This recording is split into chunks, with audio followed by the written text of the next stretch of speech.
And then he goes on to say, it is hidden but always present, the language of paradox, to point to something as it were between the paradox or beyond the paradox. Hidden but always present. So hidden, again, in the sense that beyond the senses, the mind, the intellect, but always present, it's to say that you can't have an experience without it being grounded in something. And it's pointing to that something in which the experience is grounded. Hidden, but always present. Present as conditioned consciousness. I don't know who gave birth to it, it is older than God. What might older than God point to? Or not subject to time, not defined by it? Because presumably God, gave birth to time.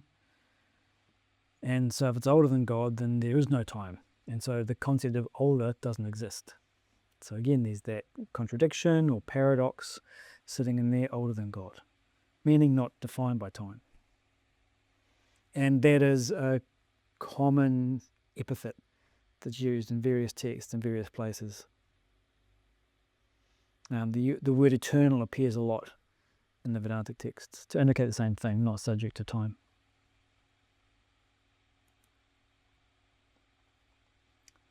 I don't know who gave birth to it.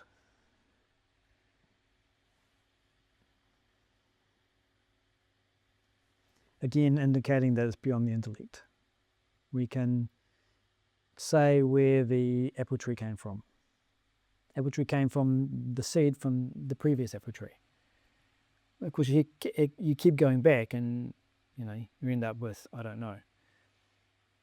But the point here again is that you can't conceive of, or you can't trace the line of causation into the infinite. It stops there, or never gets there. So it defeats the intellect. So I don't know who gave birth to it. It defeats reasoning, it defeats the intellect. The other aspect here that is common between the two traditions is, again, the blend of the intellectual and the devotional. So when you get to these concepts of, I don't know who gave birth to it, it is older than God, of the eternalness of it, the infiniteness of it, it does defeat the intellect. And as the Swami says in the Vedanta treatise, devotion flows when the intellect fails to comprehend an unknown realm.